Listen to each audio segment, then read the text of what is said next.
안녕하세요, 윤렉입니다. 반갑습니다.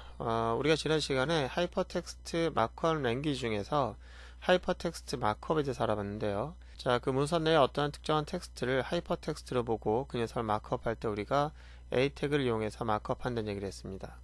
그런데 마크업 도구가 A 태그만 있는 것이 아니라 다양한 것이 있는데요. 왜냐하면 우리는 웹 문서를 만드는 것이기 때문에 하이퍼텍스트라고 하는 것은 웹 문서를 구성하는 어떤 하나의 요소에 불과하거든요. 그래서 그 부분 우리가 이 랭귀지라고 하는 부분에 대해서 오늘 알아보도록 하겠습니다.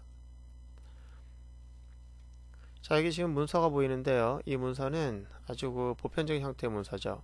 근데 이 안에는 특수한 그 하이퍼텍스트라고 하는 것이 포함되어 있긴 한데 하이퍼텍스트를 넘어서서 얘는 기본적으로 문서로서의 구성을 갖고 있어요. 그래서 내가 어디서부터 어디까지는 목록이고 어디서부터 어디까지는 문장이며 어디서부터 어디까지는 이미지다라고 하는 등등을 표현할 수 있는 그런 마크업 도구가 필요한데요. 이 녀석은 우리가 여러 가지의 그 마크업 도구가 있다 보면 태그 집합이 만들어지게 되고요. 그 태그 집합을 단순하게 집합으로 보지 않고 랭귀지라고 하는 이유는 그 마크업 도구 중에 여러 가지의 그 사용 방법에는 규칙이라는 게 있을 거예요. 규칙이 포함되어야만 내가 그 태그를 사용할 때 전달자라든지 또는 수신자가 동일한 의미로 이해할 수 있기 때문에 그렇죠. 그래서 의미를 전달했을 때 그 의미를 서로 쌍방에 이해할 수 있도록 우리가 규칙을 갖고 있다고 하면 그 녀석은 어휘집합을 규칙적으로 쓸 수 있기 때문에 가능한 것이죠. 우리가 사용하고 있는 자연어도 마찬가지입니다. 다양한 어휘들이 있고요. 그 어휘들을 상대방이 이해할 수 있도록 하기 위해서는 일정한 규칙에 의해서 그 어휘들을 쓰게 돼 있죠. 마찬가지 형식이라고 볼 수 있겠고요. 랭귀지, 어떤 규칙이 포함됐다는 거고요. 마크업 도구, 마크업 도구를 좀 알아보도록 하겠습니다. 여기 문서에서 가장 그 눈에 띄는 건 사진인데요. 사진이라고 하는 녀석은 이미지라고 하는 태그를 이용해서 이미지라고 하는 녀석이 포함되어 있음을 나타내고요. 그 다음에 여기 보시면 목록이 있는데요. 이 목록은 UL이라고 하는 태그를 이용해서 목록을 표현할 수 있습니다. 그 외에 여기 P라고 하는 것은 이제 문장인데요. 여기 한 문장을 표현할 때 우리가 P라고 하는 태그를 이용해서 표현하고요.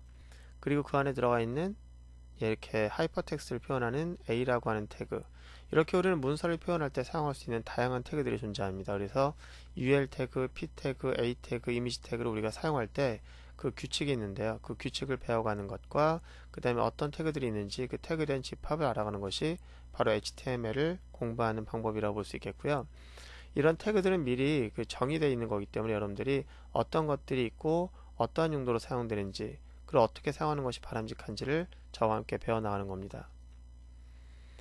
일단 우리는 그 태그들이 굉장히 많아요. 많은데 지금 보시면은 막 태그들이 막 쏟아지니까 이제 벌써 가슴이 답답할 거예요. 왜냐면 알아야 하는 것이라면 굉장히 부담스럽겠죠. 또는 알고 싶은 거라면 재밌는 거고요.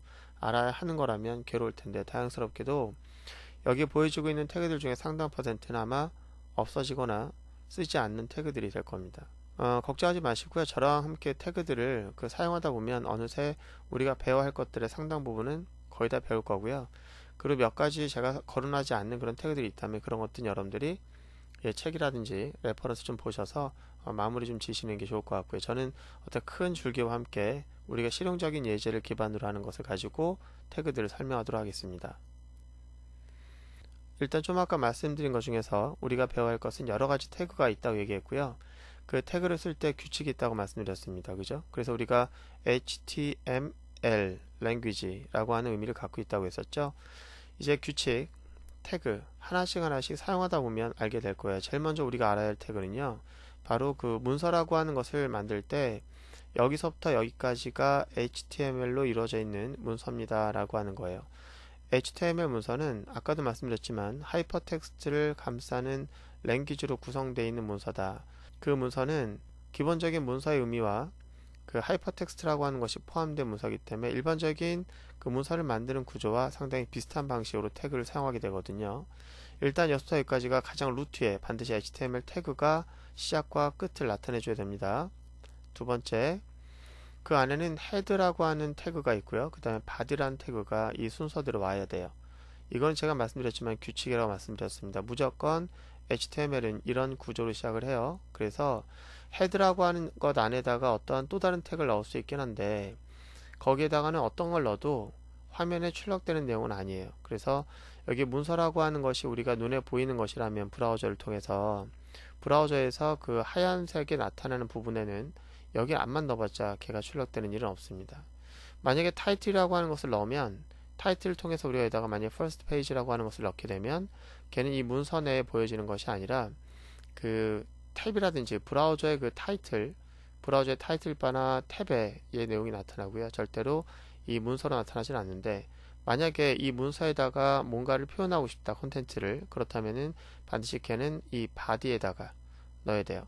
그 바디에다 포함시킬 때 우리가 h1 태그를 사용할 수도 있는데, 이 의미는 뒤에서 자세히 설명하니까 그때 가서 보도록 하고, 일단 h1 태그로 이 문서의 제목을 표현할 수가 있습니다. 그러면 이 커다란 글씨로 시커멓게 hello html이 나타날 거고요. 그 다음 만약에 문장이라고 하는 것을 표현하는 p 태그를 통해서 내가 어떤 컨텐츠를 표현하게 되면 이 문장이라고 하는 영역 안에 이런 컨텐츠들이 이제 나타날 거예요. 물론 이제 문장은 여러 개 올 수 있기 때문에 p를 또 여러 개 넣어서 이제 바디 안에다가 넣을 수 있는데, 그러면 문장들이 이렇게 여러 개 나타나겠죠. 어쨌거나 여러분들이 그 문서를 표현할 때는 반드시 HTML 태그가 항상 루트에 와야 되고요. 그 다음에 헤드와 바디가 꼭 와야 한다는 점, 그리고 바디 안에다가 넣는 것들은 컨텐츠, 출력할 컨텐츠로서 브라우저의 컨텐츠 영역에 나타나고요. 여기에는 그렇다면 어떤 것이 오겠습니까? 바로 이 컨텐츠에 영향을 줄 수 있는 어떤 메타데이터, 어떤 설정 데이터들이 이 안에 들어오게 되어 있는데요. 유일하게 그나마 우리가 볼 수 있는 내용은 바로 이 타이틀. 그 녀석은 브라우저의 어떤 제목을 나타내는 탭이나 여기 제목바, 타이틀바에 이제 나타나게 됩니다. 우리가 이 부분에 사용될 그런 태그들을 여러분들이 잘 알아야 되겠습니다. 자, 그렇다면 우리가 그 태그가 많다는 걸 알았는데요. 여기서 보시는 것처럼 A라고 하는 태그를 우리가 이용해서 하이퍼텍스트만 마크업 해봤는데, 이번에 이것을 좀 더 여러 가지의 그 태그들을 삽입해서 표현할 수도 있어요. 물론 이것을 여러분들 실습해보시든 안 해보시든 상관없습니다. 중요한 거는 이 태그들이 각각 이 컨텐츠들을 감싸고, 이 감싸는 태그들이 이 컨텐츠를 다른 의미를 부여한다는 거죠. 그래서 브라우저가 이 태그로 감싸진 내용에 맞춰서 브라우저에 보여진다는 거예요. 어떻게 보여질지는 여러분들이 한번 실행해 보시는 것도 나쁘지 않을 것 같고요. 우리가 이제 다음에 이 문서라고 하는 것을 만들기 위한 기본 그 구조에다가 다양한 태그들을 올바로 사용하는 방법에 대해서 하나씩 알아보도록 하겠습니다. 그 전에 우리가 또 하나 알아야 될 게 있는데, 바로 다음 시간에 HTML이라는 녀석이 계속 버전업 돼서 나왔는데요. 그 버전업이라고 하는 것이 되면서 우리가 어떤 게 필요하냐면 HTML이 어떻게 바뀌어가고 있는지, 그리고 그동안 어떤 문제점이 있었는지 그것도 좀 이해하는 게 좀 필요할 것 같아서 HTML에 대한 역사와 함께 그 녀석이 가지고 있는 그런 문제점들, 그래서 우리가 어떻게 만드는 것이 바람직한지 등등에 대해서 알아보고 그 다음에 실습을 할 수 있는 시간을 갖도록 하겠습니다. 자, 고생 많으셨고 우리 다음 시간에 HTML 역사에 대해서 좀 하나씩 알아볼게요.